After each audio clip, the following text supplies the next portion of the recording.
Vamos a asistir a una celebración, una breve introducción del hinduismo. Él ha tenido que encajar la ceremonia, que es más extensa y más compleja, para que podamos ver parte de una ceremonia hindú. Me explicaba, pero él me corregirá si no lo digo con precisión, que es una ceremonia que es muy complicado ver de propio, te tienen que invitar o tienes que acceder. Entonces, muchas gracias, Juan Carlos, y pues todos bienvenidos y bienvenidas. Va a ser una ceremonia de bendición del espacio como reconocimiento a que esta es una casa abierta a todo el mundo y a que somos un grupo de personas que creemos que las tradiciones religiosas, personas, la Compañía de Jesús lleva siglos en esto, no es un tema de Chema, ni de Pepe, ni de Amparo. La Compañía de Jesús lleva siglos en el diálogo interreligioso porque creemos que las tradiciones religiosas contribuyen a la justicia y a la paz. Amparo Navarro, por favor, un 30 segundos de contarnos qué es este aula que hemos retransformado hoy. Pues nada, muy brevemente, también por no quitarte el tiempo, ¿no? Pues empezamos en el 2018, o sea que este aula, estas dos aulas son unos bebés, con la intención de establecer un diálogo interreligioso con las escuelas, con las aulas, con los departamentos de humanidades, con las aulas de religión, de valores éticos, de historia, de filosofía.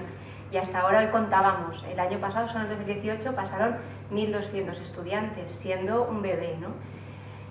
Esta mañana teníamos a 100 alumnos aquí. Bueno, pues la idea es hacer fuerza en esto de que necesitamos vincularnos desde la paz y desde una convivencia cívica, ¿no?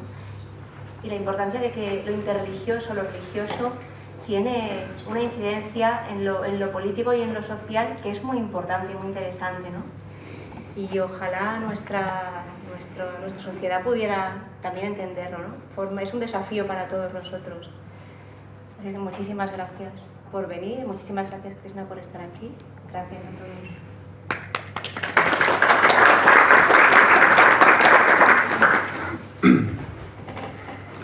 Om Ajnanatimirandasya Jnananjana Shalakaya Chaksurumilitam Yena Tashmai Shri Gurave Namaha. He nacido en la más oscura ignorancia y mi maestro espiritual me ha abierto los ojos con la antorcha del conocimiento. A él le ofrezco mis respetos.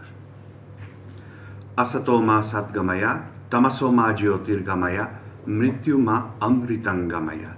Llévame de lo irreal a lo real, llévame de la oscuridad a la luz, llévame de la muerte a la inmortalidad.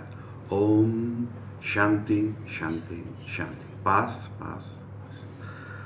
Namaste, buenas tardes. Namaste. Swagatam, como decimos en la India, bienvenidos todos. Y bueno, agradecer ante todo a Padre José María, Chema, como le decimos cariñosamente, y Amparo, y especialmente a la casa de Centro Arrupe de los jesuitas que me han acogido aquí como uno más. Anoche estábamos durmiendo 9 sacerdotes católicos y un sacerdote hindú, ¿no? Que también pues, tiene su gracia.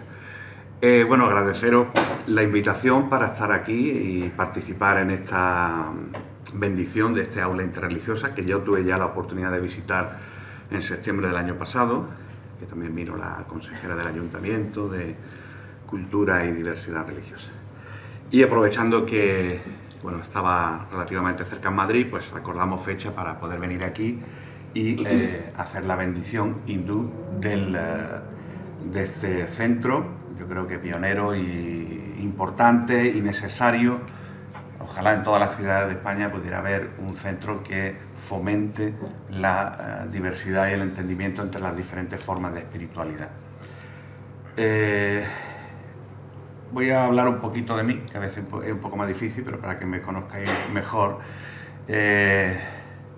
Yo soy de padre indio hindú y de madre española católica, con lo cual he tenido la fortuna de crecer entre dos culturas, ¿bien? La cultura hindú que me transmitía mi padre, la cultura católica que me transmitía mi madre. Soy el segundo de 4 hermanos, 3 de mis hermanos eligieron el cristianismo, el catolicismo, y yo elegí el hinduismo a una muy temprana edad, ¿no? Y bueno, esto no impide de que, a pesar de nuestra diferencia religiosa, pues seguimos siendo hermanos y somos de la misma madre y del mismo padre, ¿no? Aparte de pequeño, lo bueno que teníamos es que celebrábamos las Navidades, nos daban regalos, celebrábamos el Diwali, que es la festividad hindú, y también nos daban regalos, y entonces nos apuntábamos un poco a todo, ¿no?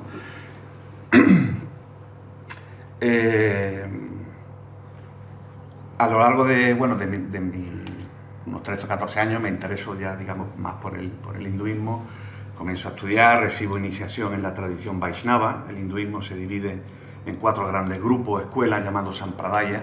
Yo pertenezco a la Sampradaya Sri Vaishnava y soy iniciado a la edad de 15 años. Con 17 años viajo por primera vez a la India, donde estoy viviendo en templos y monasterios. He estado en la India hasta la fecha 28 veces y he pasado 6 años de mi vida entre diferentes etapas viviendo en la India, en el sur de la India, norte, bueno, viajando, viviendo y sobre todo formándome como sacerdote, como purohit. En el hinduismo existen 2 tipos de sacerdotes. Pujari, que es el sacerdote que oficia solamente en el templo. Su servicio es atender a la imagen sagrada en el templo, a la divinidad. Entonces están solamente en el templo. Y luego está purohit, que es el que se encarga de administrar los samskaras que son como los sacramentos en el cristianismo. Yo aprendí las 2 partes, pero viendo la necesidad, sobre todo en España, de purohit, de una persona que administre los sacramentos a aquellas personas que practican el hinduismo. Entonces, tenemos una serie de sacramentos que son muy parecidos al católico. Por ejemplo, tenemos Namakarana, que es como el bautizo, donde el niño recibe el nombre, el niño o un adulto que entra en el hinduismo recibe el nombre. Tenemos Vivaha Samskara, que es la ceremonia de boda, la ceremonia de matrimonio. Tenemos Antieste Kriya, que son las ceremonias, los ritos funerarios. En el hinduismo se incinera el cuerpo, la cremación del cuerpo. Tenemos el Upanayanam, que es la imposición del cordón sagrado, que es como hacer, digamos, la primera comunión. Entonces hay diferentes sacramentos que son parecidos, similares al cristianismo. El hinduismo se diferencia quizá entre las demás culturas espirituales porque el hinduismo tiene sacramentos prenatales, es decir, todas las culturas comienzan los sacramentos en el momento del niño, cuando ya nace el niño, niña. Bien, pero el hinduismo ya tiene sacramento incluso antes de la concepción. El primer samskara se llama Garbhadana. Garbhadana quiere decir impregnar el útero. Entonces, cuando una pareja tienen decidido claramente que quieren tener un hijo, hacen un ritual, Garbhadana Sanskar, para propiciar que esa alma se manifieste en ese cuerpo. Después hay otro ritual a los 7 meses, que se llama Sosyanti Homa. Sosyanti Homa es a los 7 meses, y ya lo dicen los textos sagrados de la India, mucho antes de los descubrimientos científicos, como a los 7 meses el niño ya ha desarrollado el oído. Entonces a los 7 meses hace una ceremonia donde la familia, el sacerdote, recita mantras, fonemas sagrados, oraciones propicias, en el oído de la madre para que lleguen al niño. Y entonces ya comienza su purificación desde incluso antes de nacer al exterior. Luego hay otro ritual que se llama Yata Karma, que es cuando se corta el cordón umbilical. Luego ya comenzaríamos con el Namakarana, que era como yo hablaba, como poner el nombre, el bautizo, etcétera, hasta el último sacramento, que es Antiesti, que es cuando la persona fallece, abandona el cuerpo, el alma, desencarna, y si es menor de 5 años, es decir, si es de 5 años hacia arriba, el cuerpo se incinera y la ceniza se recomienda siempre depositarla en un lugar de agua, puede ser el mar, el río, un lago, y si no hubiera mar, río o lago, pues se puede esparcir en el bosque, en la naturaleza, ¿no? Para que la idea es que la ceniza vuelva de donde venimos, ¿no? De la naturaleza. Y luego hay incluso unas ceremonias después de que la persona ha fallecido al año. Bien, se hace una ceremonia por el alma de esa persona, para que esa alma encuentre un buen destino y se le ilumina desde aquí, se le guía hacia su propio destino. Entonces, yo he estudiado todos esos rituales, aunque yo nací y vivo en la ciudad de Ceuta, son 2 calles más abajo de aquí, o sea, yo para venir a Valencia he tenido que coger un ferry hasta Algeciras, un autobús hasta Málaga, el AVE hasta Madrid y luego otro AVE hasta Valencia. Sin contar los metros de cercanía, taxis, etc. O sea, menos elefantes podéis ver que he cogido casi todo tipo de transporte. Bien, mañana salgo de aquí a las 10:30 y si sale todo bien llegaré a mi casa a las 11 de la noche. 12 horas y cuando voy a la India tardo 7. ¿Cómo puede ser eso que dentro de España se tarde? Algo que no funciona. Y entonces, bueno, viajo por España oficiando los sacramentos, pues a veces voy, por ejemplo, a hacer una boda a Madrid, Barcelona, Mallorca, Las Palmas, a veces me toca oficiar funerales, nacimientos de niños, etcétera. Vamos viajando por España. Esa es la función principal que hago. Y luego también, pues soy presidente de la Federación Hindú de España. El hinduismo, a pesar de ser la forma de espiritualidad más antigua de la humanidad y que sigue viva y que la practican 1.000 millones de personas, siendo la tercera religión en el mundo, después del cristianismo y el islam, en número de fieles, en España no está reconocida como una religión. Bien, el gobierno español hasta la fecha ha reconocido una serie de religiones, aparte de la Iglesia Católica, ha reconocido el cristianismo protestante, el islam, el judaísmo, los mormones, y recientemente, hace unos 3 años, reconocieron a los budistas. Pero el hinduismo todavía no estamos reconocidos y estamos en ese proceso largo de obtener lo que se llama el notorio arraigo, en el cual pues un grupo de funcionarios o expertos, entre comillas, te dan un certificado que dice que el hinduismo forma parte o está enraizado en la sociedad española. Nosotros, al no tener notorio arraigo, ¿qué ocurre? Que tenemos una serie de desniveles o desventajas con respecto al resto de la religión. Por ejemplo, el matrimonio. El matrimonio hindú no está reconocido por la ley. Sin embargo, con los acuerdos que hubo en el año 92, pues el gobierno español reconoce, aparte del matrimonio católico y el civil, reconoce el matrimonio por el rito islámico, por el rito judío, por el rito protestante y recientemente por el rito budista y por el rito mormón. Entonces, cuando yo oficio una boda, ¿qué ocurre? Que tiene una simbología sagrada, te casa, digamos, ante Dios en la forma del hinduismo, pero no tiene una validez legal. Con lo cual, la persona o legalmente sigue estando soltera o tendría que ir al juzgado y casarse por lo civil, cosa que no ocurre con el resto de la religión. Es una desventaja que tenemos. Otra es, por ejemplo, si a una persona está en la prisión, por ejemplo, una persona que está presa, por la causa que sea, y solicita que venga un sacerdote hindú pues a aconsejarle o a hablar con él. Nosotros no tenemos, por ejemplo, como digamos la confesión, pero que necesita un apoyo moral espiritual. Entonces nosotros no estamos permitidos a entrar en los centros penitenciarios. Bien, cosa que, por ejemplo, pues puede entrar el pastor, el rabino, el imán, el cura católico. Yo estuve trabajando como profesor de yoga durante 4 años en la prisión de Ceuta, en el módulo de mujeres, y ahí de vez en cuando, extraoficialmente, hacía algún plan de... pero no es oficial. Otra desventaja que tenemos, el acceso libre a los hospitales.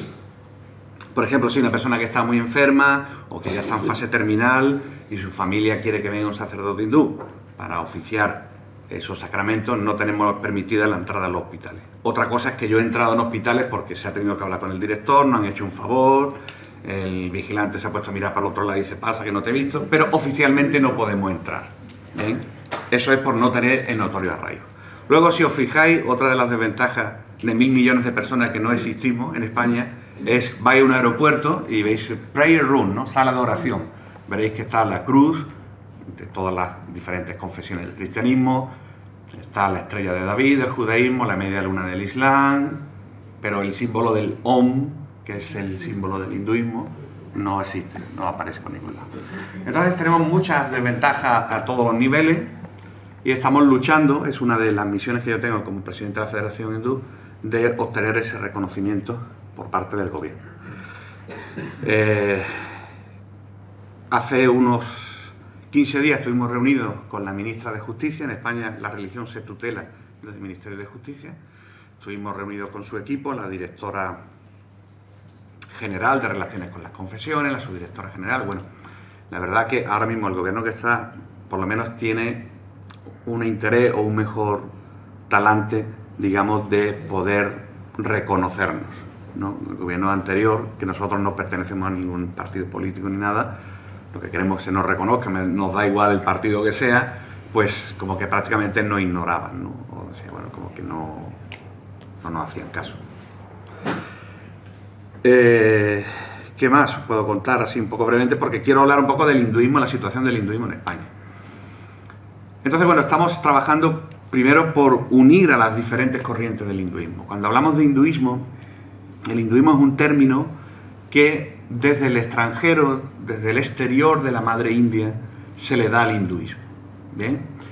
¿Cómo se llama realmente el hinduismo? Si nosotros leemos los textos sagrados de la India, los Vedas, los Puranas, las Upanishads, la Bhagavad Gita, la palabra hindú no aparece por ninguna parte. ¿Cómo surge la palabra hindú, hinduismo? Cuando los musulmanes comienzan a invadir la India en el siglo X aproximadamente, pasan por un lugar donde hay un río que se llama Sindhu, ¿bien? Que en los griegos le llamarían Indus, la civilización del Indo, o el río se llama un río sagrado que se llama Sindhu. Entonces, cuando comienzan a invadir la India es un país rico en oro, especias, seda, etcétera, muy atractivo, ¿no?, para las fuerzas, digamos, extranjeras. Pues cuando llegan a ese sitio, a ver, ustedes, ¿cómo se llama este sitio? Este sitio se llama Río Sindhu, el Valle del Sindhu. Y en Farsi, el persa, la lengua, ellos la S la pronuncian como una H aspirada. Entonces, en vez de decir Sindhu, dicen Hindu. Y a esa tierra, que hoy en día le llamamos India, le llaman Hindustan. Stan en persa significa tierra de. Hindustan, tierra de los hindúes, tierra del hindú. Y muchas veces escuchamos Pakistán, Kazajistán, Uzbekistán, por lo mismo. Hindustan, tierra del hindú. Y ahí surge la palabra hindú. Entonces, cuando las sucesivas invasiones llegan a la India, ellos piensan que la India, todo el mundo es hindú.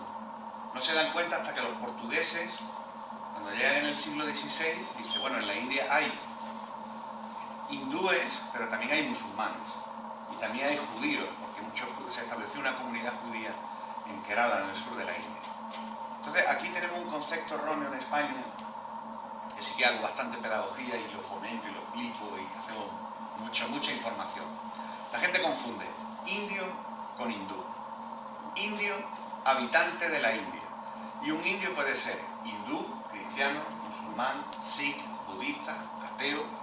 ¿Bien? Entonces, una persona que porque sea morena de piel no es hindú, puede ser indio. Aquí en Valencia, la gran mayoría de la colonia india que está aquí son musulmanes, no son hindúes. Luego dicen, estuve comiendo en un restaurante hindú, y luego eran de Bangladesh, de Pakistán, son musulmanes. Entonces, no confundir indio con hindú.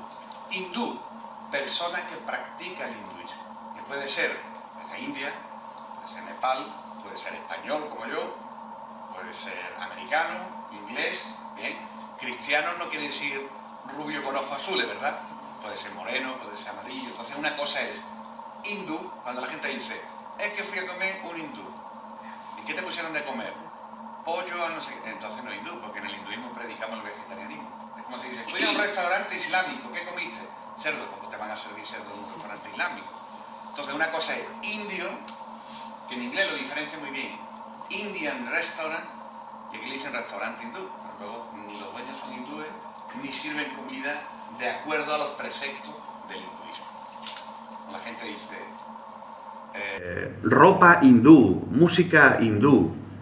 La música no tiene una connotación religiosa, ni la ropa, ¿no? A veces incluso mucha de la ropa que vienen aunque vengan de la India, no la llevan las personas que practican el hinduismo.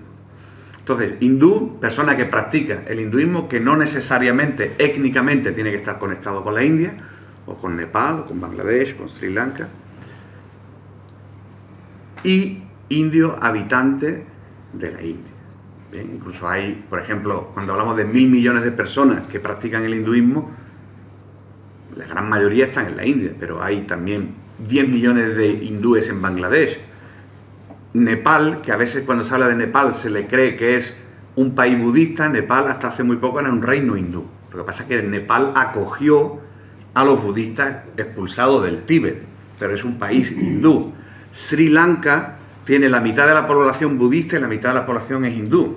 Islas Mauricio, en el Océano Índico, la gran mayoría de la población son de religión hindú.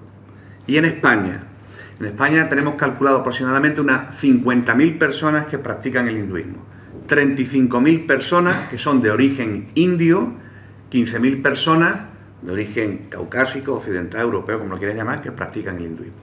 Luego tenemos miles de personas que son hinduistas, pero no lo saben, que son personas que pertenecen a grupos religiosos 100% hindúes, pero que por una serie de cuestiones sus líderes no dicen que son hinduistas. Tenemos el caso, por ejemplo, de Amma.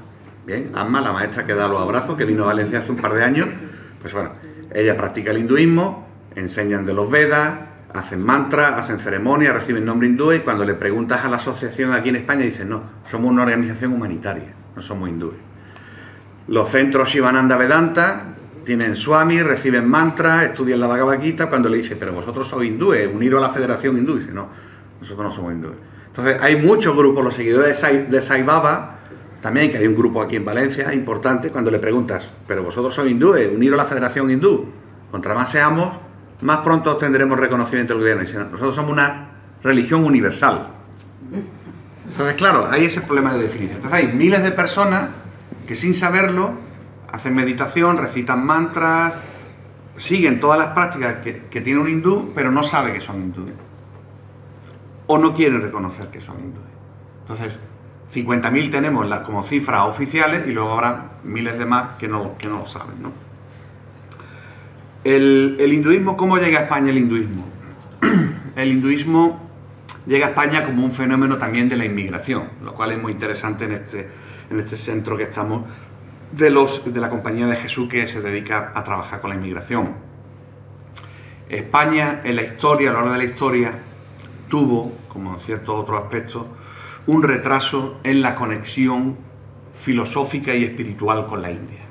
En España, digamos que se concentró en América Latina, incluso Filipinas y tal, pero ignoró un poco el continente de la India. Entonces, en el siglo XVII-XVIII, cuando en Europa comienza a haber un interés por la India, por la lengua, el sánscrito, por la historia, la filosofía, en España todavía tuvimos un retraso. Bien, ya en la primera traducción de la Bhagavad Gita, que es el principal texto que aglutina toda la sabiduría del hinduismo, pues en 1786 ya lo habían traducido al inglés, y en España no se tradujo la primera hasta 1896, casi 100 años después, más de 100 años después. Entonces hubo un retraso. E incluso los españoles que sentían un interés en la India tampoco viajaban a la India, sino aprendían de los alemanes, los mejores indólogos, personas que estudiaban la filosofía, cultura y espiritualidad de la India, eran los alemanes. Entonces los españoles iban a Alemania y aprendían la lengua, el sánscrito, etc. Luego tuvimos también todo el periodo de la guerra civil y todo en los 40 años después, que ya había una presencia hindú de puertas para adentro. No había un culto externo. Por ejemplo, nosotros tenemos censado, uno de los requisitos que pide el gobierno español para reconocer una religión es que tenga una presencia de más de 100 años en España. Bien, por ejemplo, los mormones no llevan 100 años en España, pero eso fue que George Bush le pidió a José María Aznar que los reconociera, y los reconocieron por la puerta de atrás mucho más rápido que, por ejemplo, otras religiones que tienen más presencia, tanto numérica como en antigüedad. Nosotros tenemos censado en Ceuta una persona de religión hindú desde 1893. Bien, entonces ya superamos la presencia de más de 100 años. Tenemos registrado un inmueble en Santa Cruz de Tenerife en 1873, donde lo utilizan como sala de templo.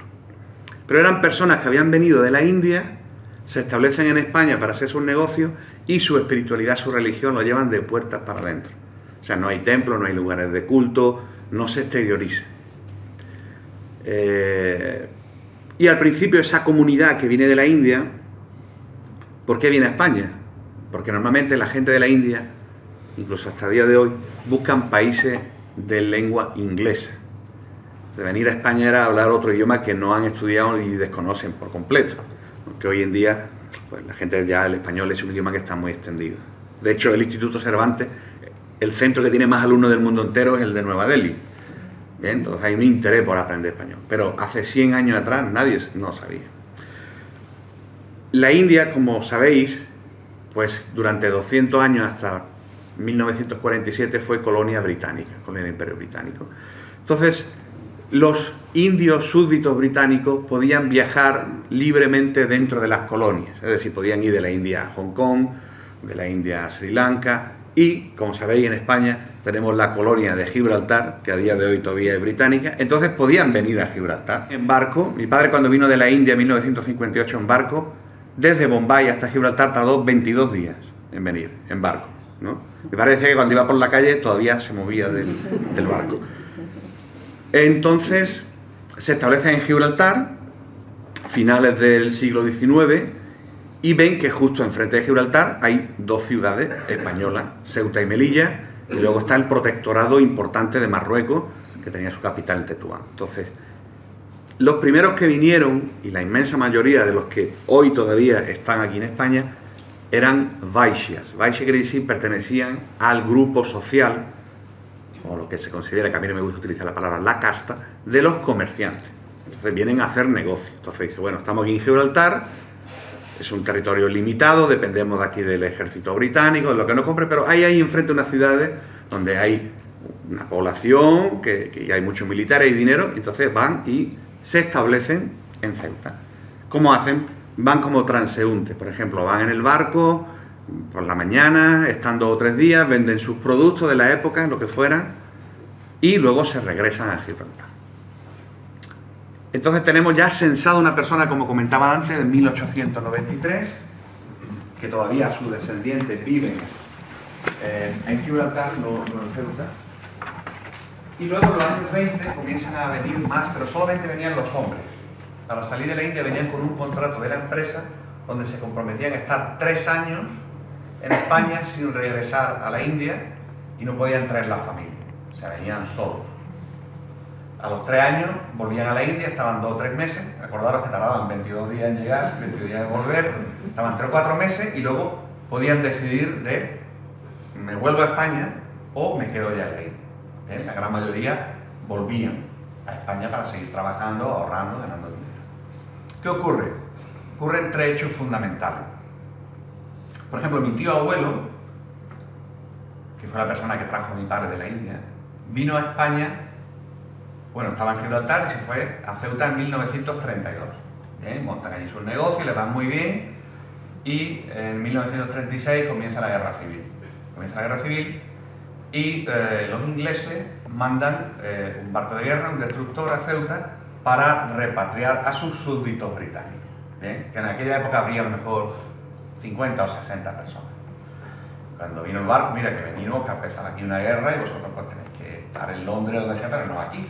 Ellos dijeron, mira, nosotros, con el trabajo que nos ha costado salir de la India, que hemos abierto la tienda, ¿cómo nos vamos a ir nosotros? Nosotros nos quedamos aquí, si nosotros no nos metemos con nadie. Cuando veamos pasar lo de Franco, sacamos la bandera de Franco. Cuando veamos pasar lo otro, sacamos la roja. Nosotros lo que queremos es vender. Dice, vale, entonces el barco se fue. Cuenta la historia de aquella época, bueno, el apoderado del Banco Español de Crédito de Ceuta, que era masón, lo estaba buscando Falange Española para facilitarlo, y aprovechó en ese barco, se pudo salvar, se pudo escapar, montándose en ese barco que venía a recoger a los indios, ¿no? Termina la Guerra Civil Española en 1939 y claro, los indios dicen, bueno, pues venga, ahora tiene que venir un momento de prosperidad después de esta guerra, ¿no? Comienza la Segunda Guerra Mundial. Y justamente la única forma de ir a la India era por barco. El último barco que sale de Gibraltar, porque Gibraltar, sabéis que España se mantiene neutral en la Segunda Guerra Mundial, pero Gibraltar era una base inglesa. Entonces, lo que hacen a todos los indios de allí, todo el personal civil lo evacúan y a los indios los montan en un barco para llevarlos a la India. Y eso está documentado, he escrito un artículo el año pasado sobre ese tema. Se montaron a muchas familias de Gibraltar, con sus hijos, ya habíamos con mujeres, con niños, para irse a la India. Ahí la guerra está en Europa, nos vamos a la India que estaremos seguros. Y entonces el barco va haciendo su travesía y justo cuando ya está en el Océano Índico, a 100 millas más o menos de la India, vino un barco alemán y le hundió el barco, que se llamaba Cape Medina. Si vais a Gibraltar, hay una piazza, que es una plaza donde hay una placa donde ponen los nombres de todos los que fallecieron en el hundimiento de ese barco. Y entonces, bueno, los que se quedaron en Ceuta, pues, por ejemplo, si mi tío salió en 1932, pues no volvió a ver a su familia hasta 1946. A lo mejor salió, tenía un niño de 2 años y cuando volvió tenía un niño de 16 años, que no sabía ni quién era el padre, ¿no? Y esto pasó con mucha gente. Y otros, pues los que salieron de Gibraltar y le hundieron el barco, los alemanes lo llevaron a un campo de concentración y estuvieron desde 1940 hasta el final de la Segunda Guerra Mundial en Francia, en un campo de concentración. De hecho, tenemos gente en Gibraltar que son indios pero nacieron en campos de concentración en Francia. Entonces la religión se quedó como algo interno. ¿Cuándo viene el boom de la gente en general por el hinduismo? Pues especialmente en los años 60, cuando los Beatles, o empieza ya la gente a viajar a la India y a España pues llega la música, llega una serie de cosas, empieza a llegar cuenta-gota el yoga, gente que de España viaja a la India, y ya digamos que pues, en 1975 comienza ya digamos con la libertad, la democracia, pues la gente opta por buscar religiones orientales, ¿no? Hinduismo, budismo, etc. Y en el año 78 hemos participado, ¿no? La primera vez que el hinduismo se le invitó a un evento, ha sido hace 15 días, un evento del gobierno, donde se cumplían 40 años de constitución y diversidad religiosa. En 1978 se aprueba la constitución, que los españoles tienen derecho a la libertad de creer, libertad religiosa. Y en 1979, o sea, 40 años, el gobierno firma un convenio con la Iglesia Católica. En el 92 lo hace aquello que no tiene ni comienzo ni fin, siempre ha existido. Dharma quiere decir mi relación con Dios, mi deber. Una traducción como la espiritualidad, mi conexión con la divinidad. Entonces, esta forma de espiritualidad tan antigua ha influido de una forma u otra a otras religiones. Especialmente del hinduismo surge el budismo, como heterodoxia, del hinduismo surge el budismo. Buda era un príncipe hindú que rechaza ciertas doctrinas del hinduismo. Surge el jainismo, o conocido como jainismo, también surge del hinduismo, y el más reciente, el sikhismo. ¿Bien? Son aquellos que a veces lo ponen como la imagen más representativa de la India, pero la India son una minoría. Son aquellos que se dejan la barba y llevan el turbante. ¿Bien? No se cortan el pelo, sí.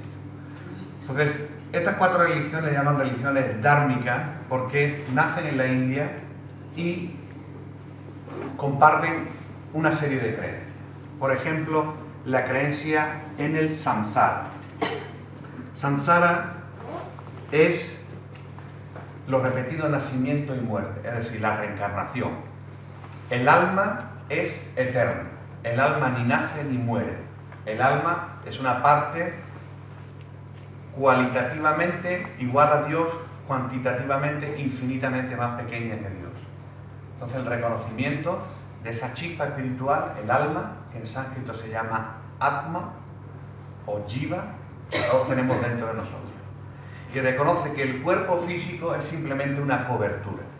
Mi alma ahora tiene esta cobertura de un hindú andaluz, otro tendrá de valenciano, ahora es mujer, otro será en otra encarnación hombre, uno blanco, ahora uno negro. Vamos cambiando de cuerpo igual que cambiamos de ropa. Krishna, una de las formas de Dios, dice en la Bhagavad Gita: Dehinasmin yata dehe komara yovananjara tata dehantara prati dirashtatana mohyate. Quiere decir que lo mismo que un niño crece de la infancia a la adolescencia, a la juventud, luego pasamos a la madurez, a la vejez, lo mismo que vamos experimentando cambios, pero el ser sigue siendo el mismo. Lo mismo, el alma eterna va pasando de un cuerpo a otro. Igual Krishna dice en la Bhagavad Gita: Najayate namrijete vakadachin natvam bhutva bhavitavana bhuya. Najayate, el alma ni nace, namrijete, ni muere. Y no se mata cuando se mata el cuerpo. No se puede cortar. El alma es eterna, es espiritual. Entonces, los preceptos del hinduismo es la existencia eterna del alma. Estamos conectados con Dios, pero venimos a este mundo material a experimentar. Porque hay gente, Dios nos ha dado un regalo muy importante, que es el libre albedrío. que cada uno haga lo que quiera. Entonces, a veces queremos el reino de Dios, pero sin Dios. Entonces Dios dice, tú quieres experimentar, ven, ve al mundo material y experimenta. Entonces, como somos eternos, podemos estar miles y miles de vidas experimentando, cometiendo errores y cayendo en las mismas situaciones, hasta que finalmente abrimos nuestros ojos y nos liberamos. Entonces, el hinduismo tiene la enseñanza de la reencarnación, samsara, muy importante, karma, acción-reacción. A veces se le da a la palabra karma una connotación negativa, pero karma puede ser bueno o puede ser malo. Si yo hago una acción buena, si yo ayudo a un ciego a cruzar la calle, estoy creando un buen karma. Si yo va a pasar una persona y le pongo una zancadilla, estoy creando un mal karma. Entonces la palabra karma no quiere decir solamente algo negativo. Karma significa que cada acción tiene una reacción y que estas reacciones positivas o negativas van a condicionar nuestro siguiente nacimiento. Por eso cuando reencarnamos, el que obtengamos un cuerpo u otro depende de nuestras acciones pasadas, de nuestro karma, tanto buena como mala. Después de karma hablamos de Ishvara. El hinduismo habla de que hay un Dios supremo, un controlador supremo. La palabra Ishvara significa el controlador supremo. A diferencia de otras religiones, el hinduismo dice que Dios puede ser Ishvara, pero también puede ser Ishvari, es decir, puede ser masculino y puede ser femenino. Y que Dios puede ser una energía femenina y puede ser una energía masculina, que se complementan la una a la otra. Por eso en el hinduismo tenemos la divinidad en su forma masculina y femenina. Entonces, la primera gran diferencia entre el hinduismo y el budismo. El budismo niega la existencia de Ishvara. El budismo dice que no hay Dios, no hay un controlador. Y el hinduismo es inminentemente teísta. Sí, Señor, sí creemos en un Dios supremo, pero no lo limitamos a una única forma o un único nombre. Otro concepto erróneo, la gente del hinduismo, es que el hinduismo tenéis muchos dioses, soy politeísta, no sé qué.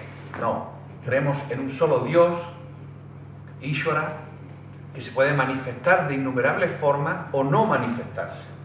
Entonces, Dios se puede manifestar con una forma física, con atributos, como el Señor Krishna, como Shiva, como Vishnu, como la diosa, como Lakshmi, o se puede manifestar sin atributos, lo que se llama Nirguna, el Brahman, la luz, aquello que todo lo cubre. Entonces hay personas que se sienten atraídos por una forma personal de Dios. Hay personas que ven Dios en la naturaleza, en la luz, y los yogis ven a Dios que está dentro de su corazón. Dice que en mi corazón está Atma, el alma individual, mi verdadero ser, y está Paramatma. Paramatma significa el alma suprema, el alma divina que habita dentro de mi corazón. Por eso cuando la gente dice, ahora voy a hacer esto que nadie me ve, y no sabe que Dios lo tiene adentro, que es un testigo, que es testigo de todo lo que estamos haciendo, dice, bueno, ahora que está la luz apagada voy a hacer esto o lo otro. Entonces, la divinidad siempre está dentro de nosotros, pero no actúa, simplemente está observando. Lo que actuamos somos nosotros. Y tenemos 4 preceptos principales que se llaman Purusharta o las metas de la vida. Primero, Artha. Artha significa el desarrollo económico. Esto quiere decir que todas las personas necesitan tener un sustento. A veces la gente piensa que el hinduismo es una religión ascética donde todo el mundo se tiene que ir al bosque, renunciar. No, esos son los mínimos de los mínimos. O sea, la mayoría de las personas que practican el hinduismo tienen familia, tienen trabajo, tienen su vida. ¿Bien? Entonces, Artha, que toda persona necesita un sustento, necesita un trabajo, una forma de ganarse la vida. Incluso nosotros, los sacerdotes, no tenemos sueldo, pero sí vivimos de las donaciones que nos dan las personas cuando hacemos la ceremonia. En ese aspecto todos los curas somos iguales, pedimos, ¿no? La pasamos, tú pasas el cepillo y yo luego pasaré la bandeja. Entonces, nosotros vivimos, Artha, todo el mundo necesita tener un sustento, ¿bien? Es algo lícito. Desarrollo económico de una sociedad. Después de Artha viene Kama. Kama significa placer, significa disfrute. Muchos habréis escuchado la palabra Kama Sutra, ¿no? Como ese texto erótico, pero la palabra Kama significa deseo, amor, complacer mi sentido. Es decir, que la persona después de trabajar duro, de forma ardua, necesita también un poco de placer, ¿bien? Ya sea con su pareja, o viajar, o comer bien, o lo que sea. Entonces eso también está permitido de una forma regulada como una forma de placer, de disfrute. Después pasamos a Dharma. Dharma, el deber de cada persona. Todas las personas tienen un deber en la vida. Un deber con la familia, un deber con el país, un deber con la institución para la que trabajas, con la empresa. Pero dicen que el Sanatana Dharma, el Dharma eterno y el que todos tenemos que tener es nuestra conexión con Dios. Es el más importante. Pero luego tenemos otra serie de dharmas, ¿no? Por ejemplo, nuestro maestro decía que si había una mujer que era sacerdote en el templo y decía, mira, es que ahora tenía un niño y no puedo atender a las deidades en el templo. Y mi maestro le decía, es que tu dharma ahora es atender al niño. Cuidar al niño es como si atendiera a la deidad en el templo. Ese es tu deber. Entonces, a lo largo de la vida tenemos diferentes deberes, de acuerdo a nuestra naturaleza, a nuestras ocupaciones, pero tenemos un deber supremo, que es reconectar con Dios. Y de ahí surge la palabra yoga. Yoga no es ponerse con la cabeza abajo y las piernas arriba. Yoga es unirse con la divinidad. Esa es la finalidad del yoga. Entonces, después de ese dharma que tenemos todos, tenemos moksha, que es liberar. ¿Bien? Lo mismo que en el cristianismo se habla de la resurrección o de la liberación o de volver al cielo, al paraíso. En el hinduismo hablamos de moksha o mukti, que quiere decir liberarse. ¿Liberarse de qué? Liberarse de la rueda de reencarnación. Que el alma vuelva con Dios y que deje de estar vagando a lo largo de 8.400.000 especies de vida que hablan los textos sagrados. Porque esa imagen, a veces romántica, New Age, que nada tiene que ver con el hinduismo, de que no siempre reencarnamos en personas. Cuando el alma viene a este mundo, vamos reencarnando también en diferentes especies de vida. Podemos reencarnar como animales, como seres acuáticos, como plantas. Todo tipo de animales, todos los seres vivos tienen un alma. Que no hablen no quiere decir que no tengan conciencia, que no sientan. Entonces, de toda la creación divina, el ser humano es el ser perfecto que tiene el libre albedrío, la capacidad propia de decidir, de liberarse de esta rueda de reencarnaciones, y también es el único que crea karma. Los animales no crean karma. Cuando un tigre se come una vaca, no crea karma, porque su naturaleza es alimentarse de otro animal.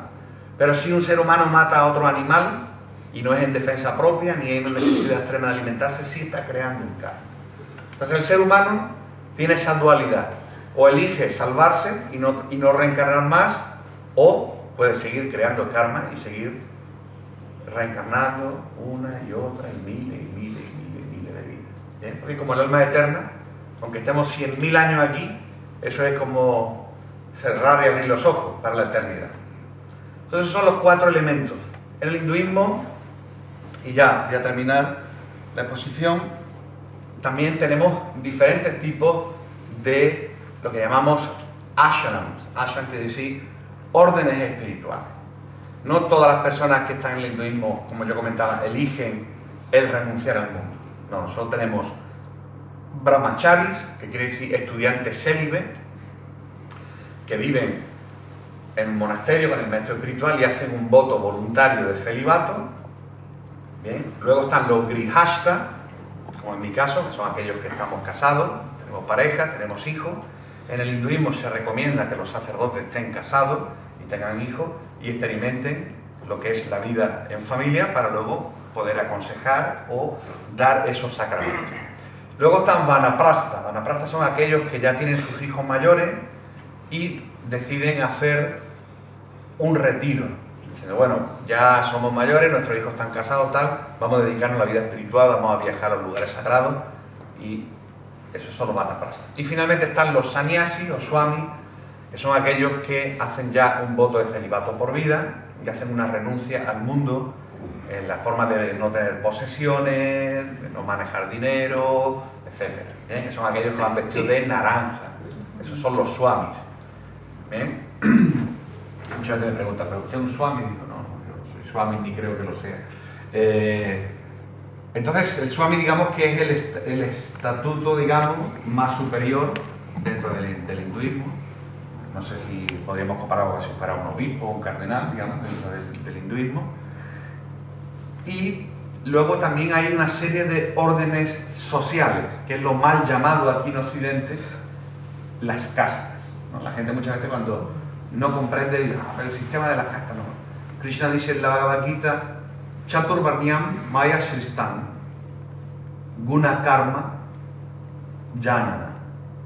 Quiere decir que yo he creado, Krishna dice, yo he creado estos 4 órdenes sociales de acuerdo a las cualidades y a las acciones de la persona, no por nacimiento.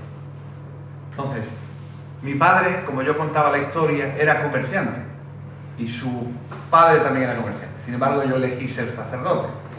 ¿Bien? Quiere decir que por cualidades, por estudio, por cualificación, una persona pertenece a una etapa social u otra. En la India, ¿qué ocurre? Que muchas veces la clase sacerdotal tenía una serie de privilegios de los reyes, de los ritos, de ser el intermediario entre Dios y la vídeos en YouTube, que están grabados de forma profesional en estudio, y también hemos publicado una serie de libros. El último libro que hemos publicado era Darshana, que lo hemos escrito 8 personas que practicamos el hinduismo aquí en España, que es un libro que ha tenido una muy buena acogida, donde hablas de los diferentes aspectos del hinduismo, el aspecto filosófico, cultural, ritualístico, porque hay un poco para todo, ¿no? Habla de los diferentes caminos del yoga. Y yo he publicado varios libros, bueno, en total 18 libros, 3 de ellos con la UNESCO, bien, sobre diferentes, por ejemplo, los ritos funerarios, escribimos uno con UNESCO, la visión de la muerte, las diferentes religiones, yo escribí el capítulo del hinduismo. Entonces, bueno, hay bastante información que yo puedo compartir con vosotros, que está ahí en mi página web, a disposición de todos. También tenéis mi tarjeta, no llamadme por favor a las 3 de la mañana ni a las 2 porque no contestaré, ni en WhatsApp si me queréis escribir algo, pues sí. ¿Vale? Pero bueno, estoy a vuestra disposición. Una vez más reitero el agradecimiento aquí al Centro Arrupe, a los jesuitas por acogerme.